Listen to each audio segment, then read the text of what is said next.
Hey everyone, Curse Deck Builder here, making our way to 10,000 decks assisted, and today we're looking at Henzie, Toolbox. I think it's Torre. I feel really bad. This is the second time I've seen this commander, and I feel like I'm still mispronouncing his last name.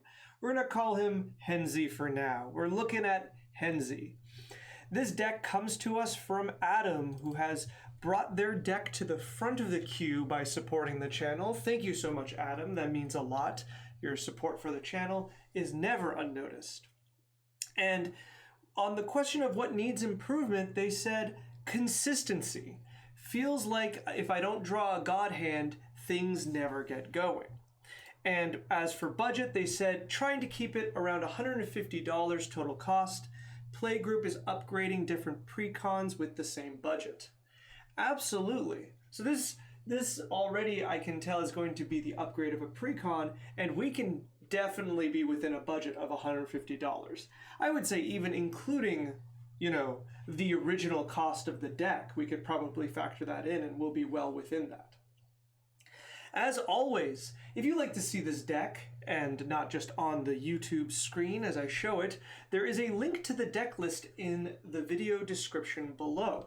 And I highly recommend you go and take a look at it. This one's in, I think this is called Deck Stats. A little bit confusing, but we'll definitely use it to figure out how this deck works. And if you want to start upgrading a precon, it can be really helpful to see what you're working with and what directions you can go in. And while you're in the video description, you can see that there will be a link to the form that you can fill out to send me your own decks so that I can make a video about them. And if you, like Adam, would like your deck to be the next one I look at, there is a link for that as well, where you can bring your deck to the front of the queue.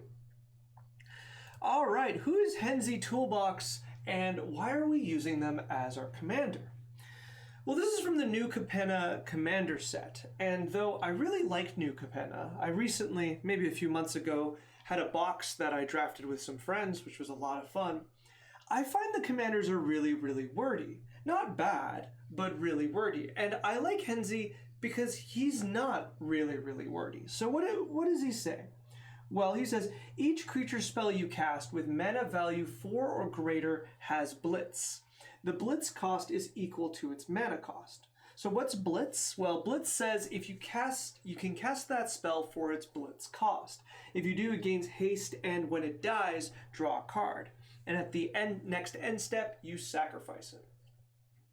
Blitz costs cost 1 less for each time you've cast your commander from the command zone this game. So what is the purpose of Henzie? Well, the way he works is that we are kind of sneak attacking our creatures out of our hand onto the battlefield. But one of the main kind of problems with that is that we have a limitation on, keeping that creature around. And usually sneak attack is, a lot less mana, but Henzie's, ability only reduces mana by 1 per each cast of the commander. So it's a bit less of a giant reduction, but it is a reduction nonetheless. And so the play pattern of this deck is we want to get Henzie out, and then we want to start hasting out our creatures. So what does this deck look like, and what is the idea behind it? So our deck is very much so a bit based off the precon, and we can see it mainly in the mana cost. And I think this is the direction we're going to be attacking the deck the most. If we go into details, we can see the mana curve, and we can see the mana curve goes very, very far, and we can see it goes for a very long time.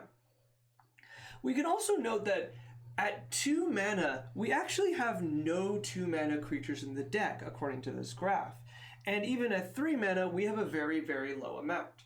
Now, this makes sense because 2 and 3 mana creatures don't get Blitz.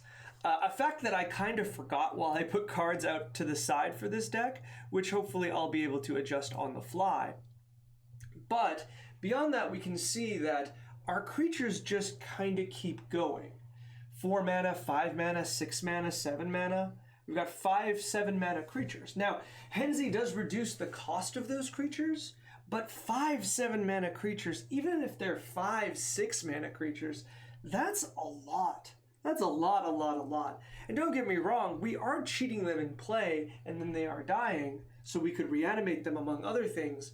But we still need to get to that, get to that mana level.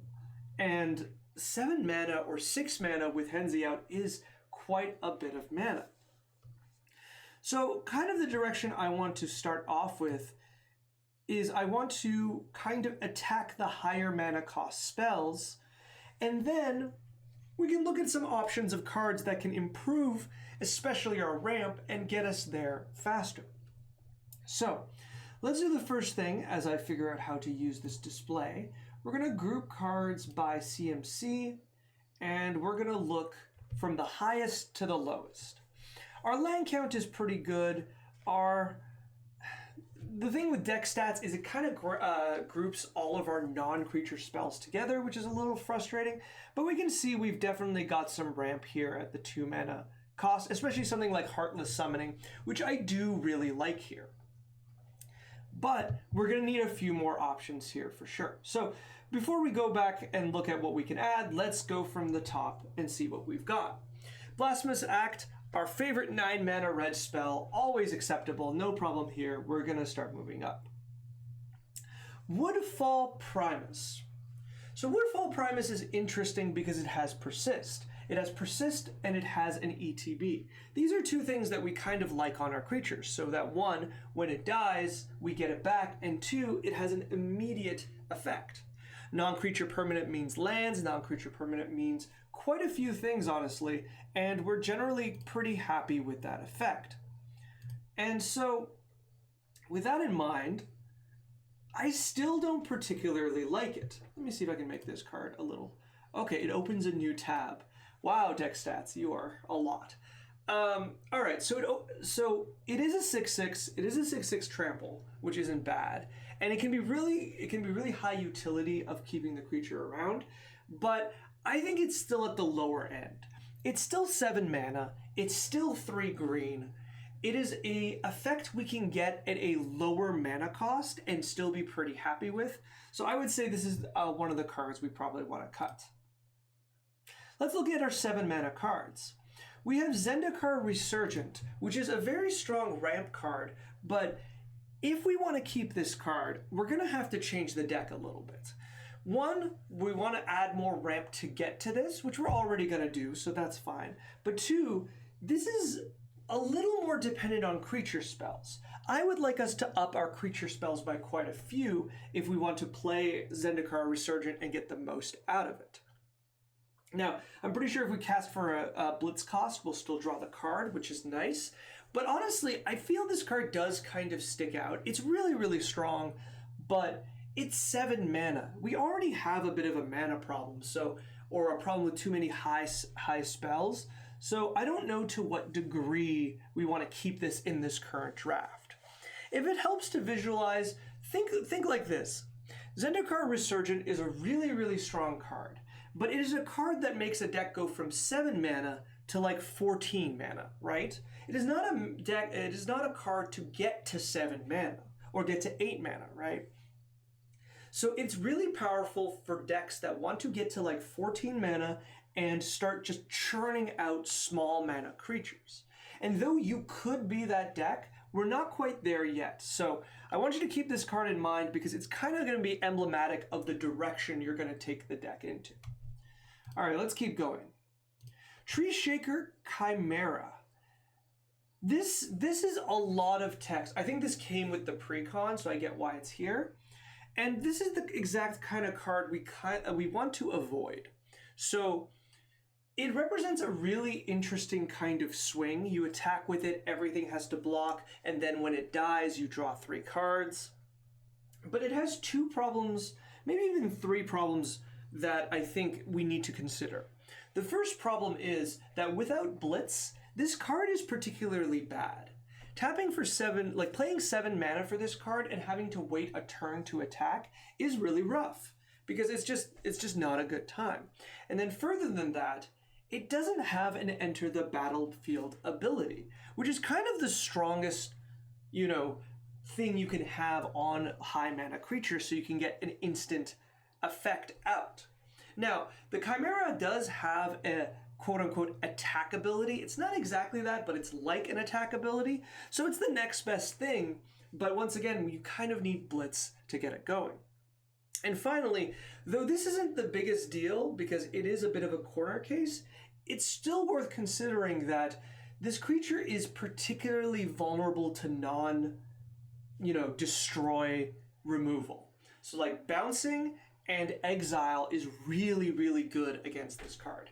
Specifically exile. If you've got an opponent who, in your play group who's gone and gotten Path to Exile or Swords to Plowshares, which they probably would, they can exile this creature for 1 mana. You don't draw the 3 cards, and you don't draw the additional card you would get from Blitz, which is kind of rough, but it's acceptable if you got that attack through. But because exile works at instant speed, they're going to do it before the attack gets through, and you're going to get nothing for it, right? With that in mind, I don't think this is a particularly good creature, and we can cut this for sure. Though it's going to feel like I'm going to be rough on all the high mana cards, it's not. These are the ones that come in with the precon. They're the ones that tend to go the fastest, and we definitely have some that I like. Like Giant Adaphage, I do really, really like. Every time we create a copy, we attack with this, we get to keep one. So even though, it doesn't have an ETB trigger, 7/7 trample that leaves a 7/7 trample with this ability is really strong. I do really like that. So Giant Adaphage is a really good late game kind of threat that threatens to get stronger and stronger, and attack after attack, it gets better and better. I do really like that. So we'll keep that. Likewise, Butcher of Malakir is also really, really strong.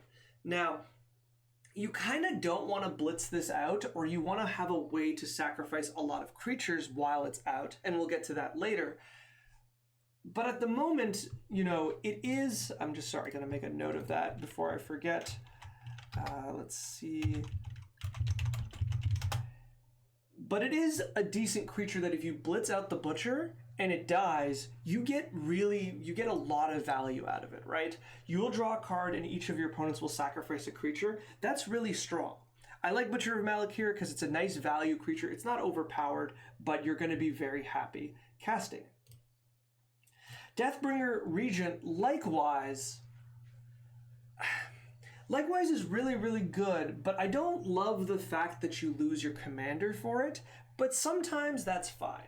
If we think of this as a 6 mana, board clear, it's not so bad. I guess one of the things that I'm having a hard time with this card, not its art. Its art is so, so cool. I love this card's art. But is the fact that, let's actually imagine what the play pattern's like, right? We've got 5 or other creatures. We blitz out Deathbringer Regent. It comes into play. It destroys everything, including our commander. It attacks, deals 5 damage, which is okay.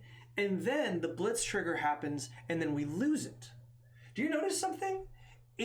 We just end up with no creatures whatsoever as well. Now, if you're playing Deathbringer Regent as a board clear, this isn't as bad. If you just imagine this is a 6 mana, destroy all creatures, deal 5 damage to an opponent, and draw a card.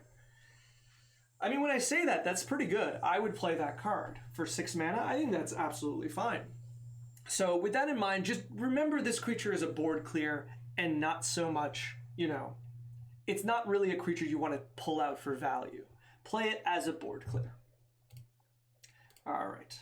Let's take a look at 6 and 5, and after that, I'm pretty happy with the rest of the cards, but let's take a look anyways. Warstorm Surge is a card that they keep reprinting into every commander set since the beginning of time, and I'm not quite sure why. I get it, the ceiling of this card is really, really high, but the floor is really, really bad. I tend to be the kind of player that doesn't particularly like this card. I think that unless this is the top of your curve and you're playing a deck that really, really wants to leverage this card and has a lot of ways to put it into your hand, I think it's just a lot of mana to do very, very little. you're going to have to take off a turn to play this, and on the subsequent turn, you're kind of probably blitz out one big creature who will do an additional 5 or 6 damage. If you think about it in terms with... Oh, did I miss Stalker Vengeance? I did. We'll get back to that in a second. If we think about it like Deathbringer Regent comes out after Warstorm Surge, it does what? Another 5 damage. Is that worth 6 mana? Probably not. With Warstorm Surge, you're going to want to trigger it maybe 2 to 3 times.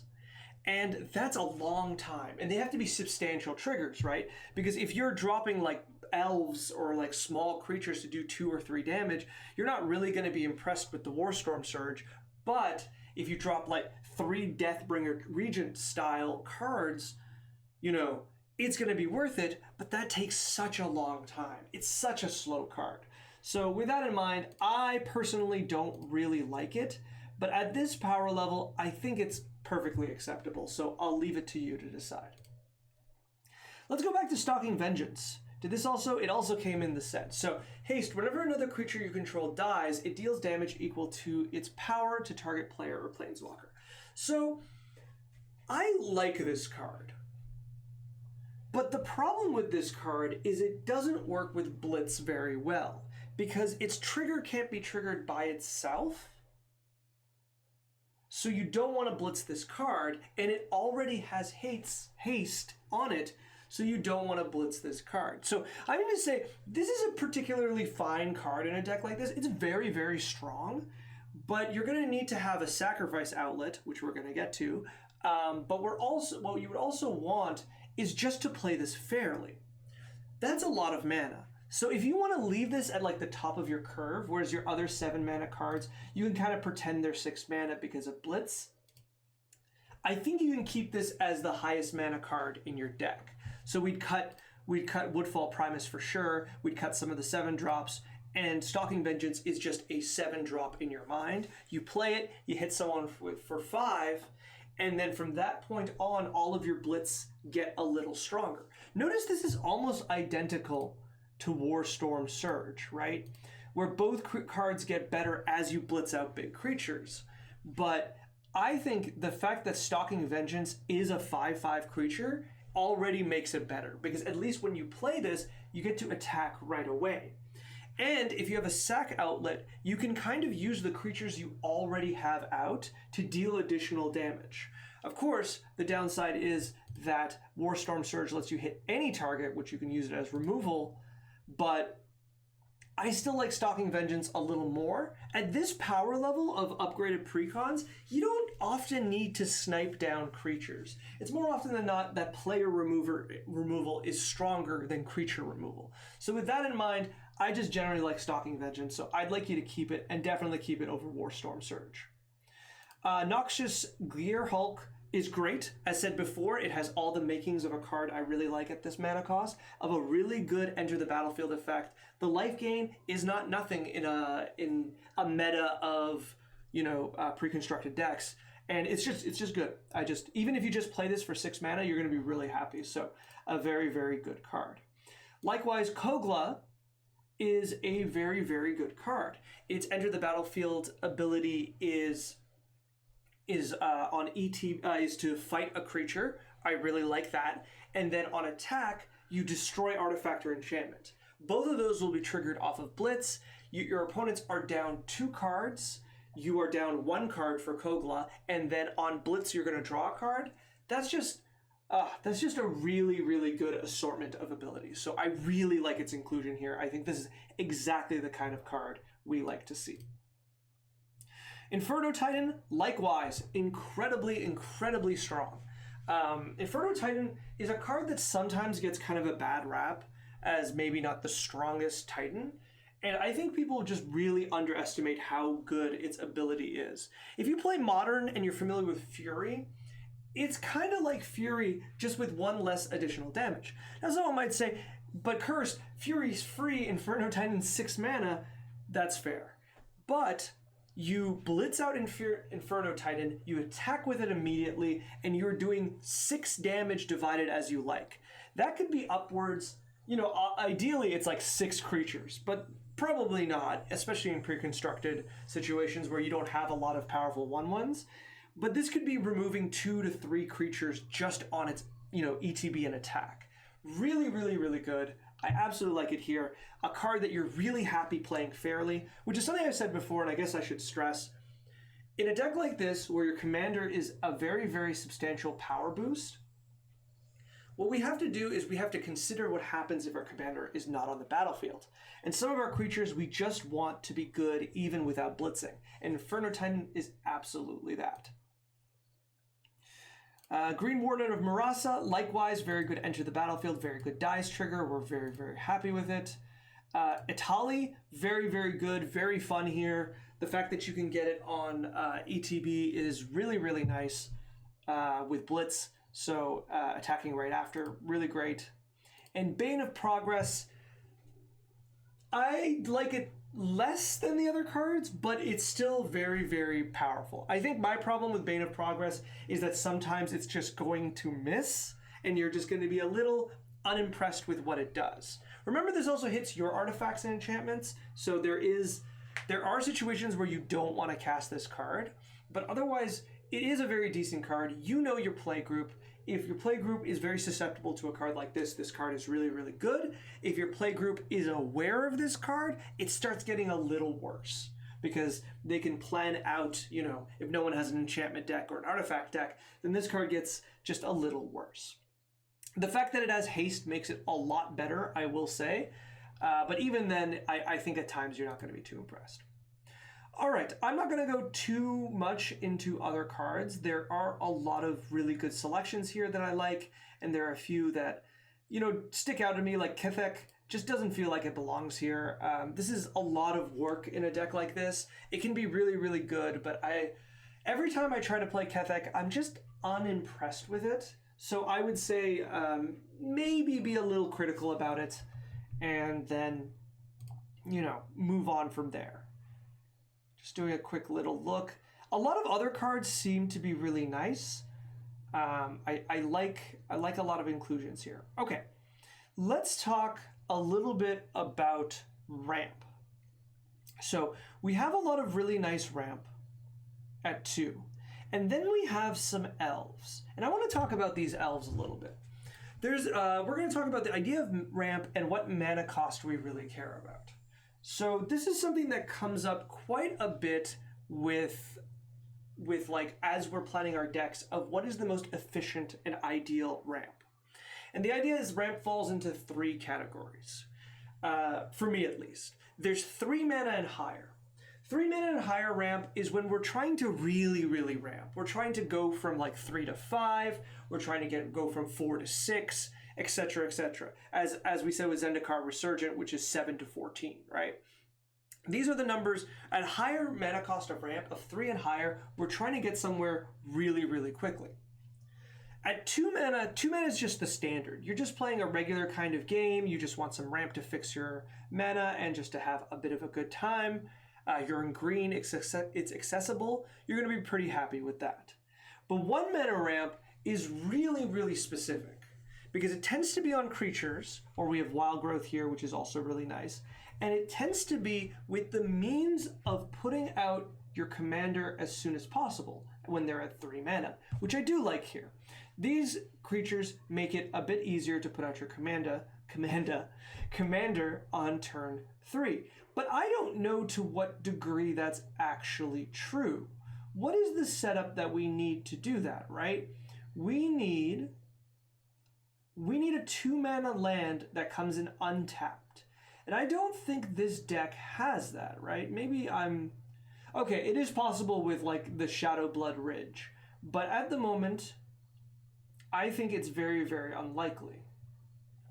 I'm looking for anything that makes it come in fast. Okay, so it is actually kind of impossible for this Elvish Mystic to help you cast Henzie on turn 3. So, with that in mind, I kind of want to take these guys out. I get they are turn 1 plays, I get they do something, but you're at a low power level of commander. You're off of, you're doing something with precons, right? And so, with that in mind, we don't really want too many of these cards. And in fact, even with these 3 mana cards, we can take a look at our other 3 mana cards, which I figured we'd get back to in a second, but there's really nothing proactively you want to play. These cards, our elves are weak, they're vulnerable to removal, they're vulnerable to board clear, and they're not really boosting you to where you want to be. Instead, we have right here, which I really do like the inclusion, Sakura Tribe Elder. This is in your maybe board, and this is the type of card I really, really like in a deck like this. It's still 2 mana ramp, but it guarantees the land on the battlefield, which means it's not susceptible to, to removal, and lands at this level are really hard to interact with.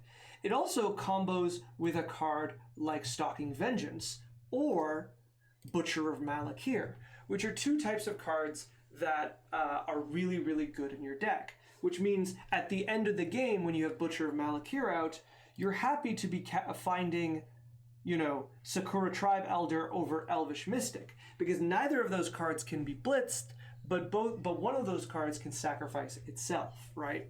Something to consider. So with that in mind, what I'm thinking of is really good, we're going to look for enter the battlefield creatures. We're going to look at them in black and green specifically. We're going to look at 4 mana, we're going to put creature out, and we're going to look for 2 main things. I am looking for things that put, I guess we're already in mana value. I'm looking for things that put lands into play, and I'm looking for things that provide sacrifices. And we have a few of these cards here. We can see right here we have Solemn Simulacrum, we have Ravenous Chupacabra. But let's see if there's any that we're missing. And I'm not actually sure, because I made the mistake of looking at 3 and lower, whereas instead we need to be looking at 4 or higher for the blitz cost. So, looking at a quick gander, I'm not really too impressed. That's a little frustrating. Let's see. I was hoping for... So, where is it? I know Ruthless Technomancer is one that we can put aside. Let's see. There's Slum Reaper, but we're not there yet. Initiative. There we go. Primeval Herald. Is that in our deck? It is. Okay, good. Good. Okay. I don't want to go real time. This is my mistake. I kind of was looking at a bunch of 3 mana cards, and I might still suggest some of them because I do think they're still very good. But generally, these enter the battlefield abilities tend to be at especially to get a land, tend to be at a lower cost. So let's go back and let's see if we can say, oh, why did that do that? There we go. Let's go over here and write Oracle land, and let's see if we get any other nice suggestions to put some lands onto the battlefield. Rampant Rejuvenator, are we playing this? We're not. Okay. All right, we'll leave it like this for now. And I think I wish there were more. I find it kind of, there we go. Let's put that here and let's move on. Okay, so the Andu Giants, the most basic one, so I'm going to put it here. Enter the battlefield. You may search your library for basic land, put it on the battlefield tapped, then shuffle your library. It's like half of Solemn Simulacrum. But the reason we like these cards is that we can blitz them, and when we blitz them, they will put a land into play, attack with a 2/4, which is okay, but then draw you a card. So I'm kind of taking a roundabout time to get back to the idea of consistency. We've been fighting the high mana cost so that you can play the cards in your hand, but another thing we're going to attack on is ramping and having consistency from the bottom up. So cards like Andu Giant, though a bit boring, are really, really strong in a deck like this, right? Because it allows us to blitz them out, get the enter the battlefield, get the land, draw a card, and next turn when we untap, we have more mana in play. We play another land, and we've got bigger cards we can blitz. We also gain the ability that as we play cards like Andu Giant, we are accessible to the fact that even if we are amenable, I guess I should say, to the fact that if our commander dies, we're fine. Like, because we're just ramped into the cards that we want to play anyways, and we're okay with staying off of Blitz. So let's look at Rampant Rejuvenator. This is pretty cheap. This is a really strong card that I've been thinking about recently, but I haven't found a place to put it. It enters the battlefield with 2+1/+1 counters, and when it dies, you put 2 lands in play. Now, if you can put another +1/+1 counter on this creature, you can get more, or if you can increase its power another way, you can get more lands. But I do think this is strong enough by itself in a deck like this. It has everything you want. It has a dice trigger that you can trigger yourself, or you can sacrifice to get to, which once again we'll get back to. And it brings you up 2 lands to make up for the fact that it's 4 mana. I really, really like this card. I think you're going to have a lot of success with something like this. Another one is Ruthless Technomancer, and I do want to take a look, and you are not playing it. Ruthless Technomancer is the kind of card I really, really like in black. You sacrifice another creature. If you do, you create a number of treasure tokens equal to that creature's power. This is good, although it doesn't sacrifice itself, which is a little frustrating. What it does is it will ramp you at least a little bit by eating a smaller creature, or another creature, or a big creature. When you play another creature and it just sticks around, you can use Ruthless Technomancer to just consume it and get a bunch of treasures. But then even more than that, depending on the situation, instead of blitzing this card, you can keep it around and sacrifice those artifacts to get a creature back. It's an interesting card. I really do like it. I think it could have some utility here, but I'll leave that up to you to decide. Slum Reaper, and this was the main collection I was thinking of Plaguecrafter style effects. And this is my mistake. I didn't realize that you couldn't blitz smaller creatures. And so I think the idea is another direction you can take this deck is by using as many of these Slum Reaper style effects. Now these work really, really well with Butcher of Malakir. And every single one of these cards, I think you're going to be really happy to play. So let's say Oracle. Oh, we don't need to say that. Each player sacrifices a creature, and then we write creature, and then we write black, and then we write 4. And then we see, let's see. We definitely have some options here. Vindictive Lich is really, really interesting here. I do like it because it can force a sacrifice and 2 other abilities. Rankle, Master of Pranks, works not as an ETB, but as an attack, which you can be really happy with. And Locust Heavy Destroyer, though it has a very prohibitive mana cost, does work like this. I think we're happier with just like Chain Devil and Slum Reaper as just support. For those who don't know, these kind of, I call them Plaguecrafter effects of cheap creatures that come in the battlefield that everyone sacrifices, are really, really strong in Commander because they apply quite a bit of pressure. They look like they're, 4 mana or 3 mana as they usually are, but here they're 4 mana. Each opponent loses their worst creature, and that doesn't seem really good, but it's the pressure, it's the sheer numbers of it. Every time you play one of these cards, the next time you play one of these is really, really good. And there's just so many kind of situations where this creature can be played when one of your opponents just has their commander. And that is really, really nice to destroy, like force them to sacrifice. But the other thing is, and the main reason I wanted to include the effects is that you can blitz these, right? The 4 mana ones, Slum Reaper and Chain Devil, can both be blitz. When you blitz them, you get away with the fact that not only are you going for a 3-for-1 if they each sacrifice a creature, is that you're then drawing a card at the in addition to that, right? You don't even need to attack with the Chain Devil. You can blitz it, sacrifice it to itself, and draw the card immediately, which is pretty good. Chain Devil also doesn't let people sacrifice tokens, which is really interesting, but I don't know to what degree that matters depending on your play group. Still an interesting card. So I like these kind of inclusions. I like the ramp cards like Andu Giant, and I like the sacrifice cards like Slum Reaper. Let me see what's the next thing I want to point out. Right. The next thing I want to talk about is sacrifice outlets. You are in black, so I would like at least Carrion Feeder and Viscera Seer. I like them in almost any black deck that cares about dying. And you are a black deck that cares about dying, right? A lot of your creatures have death effects or benefit from things dying, like Butcher of Malakir, where it wants to see its creatures die. The other thing is that Blitz needs the creature to die in order to get the ability off, right? So with that in mind, you need to sometimes get around exile effects, bounce effects, things like that.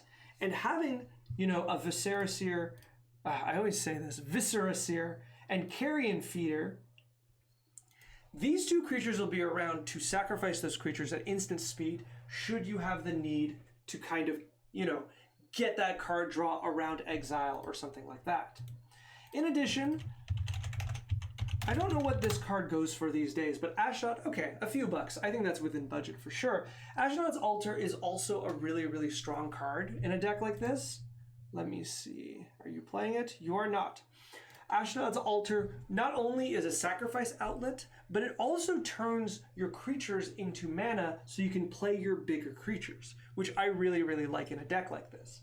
So you can play a few more lower mana creatures and still have a particularly good time because later you can sacrifice them for that effect. Otherwise, I think those are the directions I want to start with a deck like this. I want to say a few more things in general. I think there's a few kind of staples in your colors that I'd like you to run.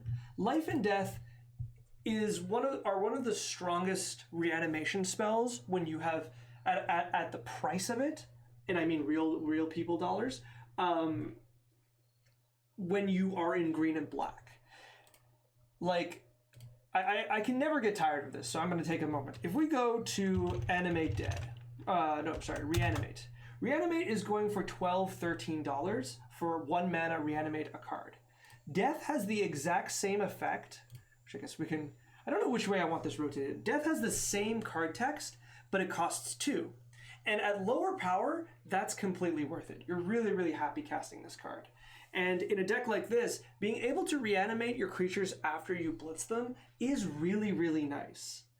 And so having this around, you can't, actually, I should say, reanimate reanimates your opponent's creatures, whereas Death just reanimates your own, so the text isn't the same, but it's really, really close, and you're going to be the one with the really good creatures, right? Death has so many good targets in this deck, you're going to be generally really, really happy to kind of have one to summon. After that, I think Beast Within, if you're not playing that once again, I do need to check, and you are not. Yeah. Beast Within is another card that's just really easy to slot in here. It's about $1, and I think you just have a really nice time being able to hit any target creature, just some really, really reasonable removal. Likewise, Nature's Claim is just always really nice, just under $1 to kind of destroy any kind of artifact or enchantment while giving your opponent life. Much like those sorts of Plowshares, its low mana is really, really nice, so you get to keep it up when you're doing other things, and it's just a clean answer to so many really dangerous permanents. It's just a nice kind of answer. Otherwise, I do really like the deck. I think, though I did kind of shy away from it, I think you would still benefit from playing a few cards. My goodness, what was it? Nope, not this one. Our 3 mana cards.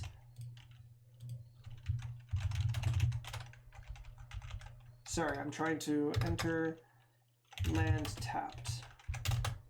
Our 3 mana cards like Elvish, Rejuvenated, that is its Farhaven Elf. I think you could still have a good time playing like 1 or 2 Farhaven Elves. They're just decent cards. You can't blitz them out. They're a little boring, but they do guarantee the ramp into your higher mana creatures, and you're going to be pretty happy being able to do that. I wouldn't put too many, but 1 or 2 should be fine.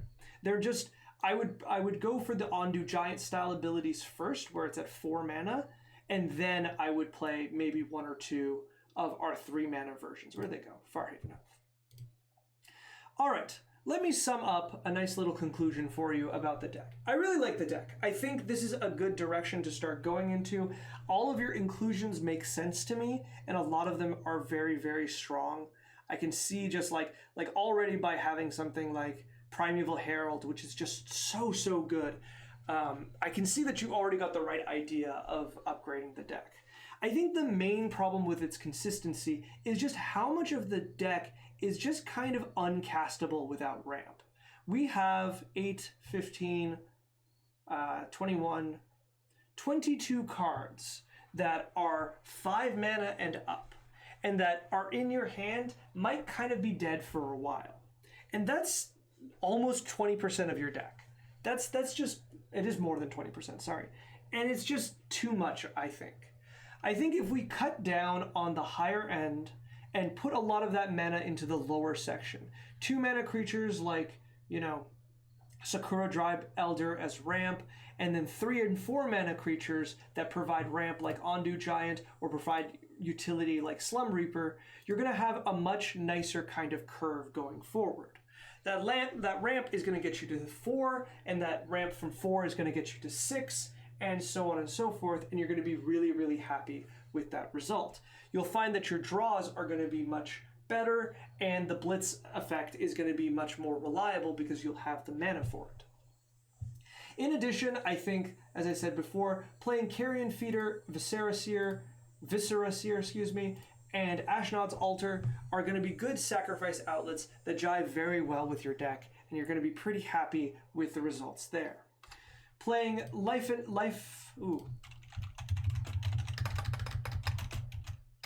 Sorry, I closed that. Life and Death and Nature's Claim and Beast Within are just going to be good kind of generic cards to just give your deck a little more oomph without, you know, costing you quite a bit of money. Those are generally the suggestions that I am looking at. I think after that, we can start talking about power level. We can also go more into more direct card draw because Blitz is really good, but it does have some limitations. And then we can look at kind of the power level we want this deck to be. I kind of left it out there, but the Zendikara Resurgent idea is that if you want this to be that kind of deck, we can do that, and we can change it into that. Right now, this is the kind of deck where the top end is Butcher of Malakir. It is a deck that wants to play creatures and get the value out of their Blitz, where you can get more and more effects, and a card like Butcher of Malakir just represents such a boost in power there. If you want this to be a Zendikara Resurgent deck, we can do that, but we just have to remake the deck with that in mind. Right now, I don't know if I'd suggest that. I think the deck is already on a good direction. So once you make the changes, once you play it a few times and see how it feels, I think after that fact, you know, we'll reconvene and see how the deck is going. And when you want to send me that next draft, once again, the link is in the video description below. You can send me a draft of the next draft of this deck or any deck. And if you'd also like your deck to come to the front of the list, you can do that as well using the link in the description below. And finally, if you could like, comment, subscribe, I would be very grateful. It helps the channel and it is really kind. Once again, thank you, Adam, for supporting the channel. It really does help, and it does mean a lot. And looking at this deck, I'm really excited to see where it goes. I love the idea of getting together with a bunch of Commander precons and like working together to kind of build them stronger and building a kind of meta that way. And I think you're in the right direction for that. I didn't want to suggest anything that would kind of blow that meta out of water. So those are my suggestions. I'd love to see how they treat your group and how your group responds to them. And next time we'll take a look at a few other things. All right. Good luck.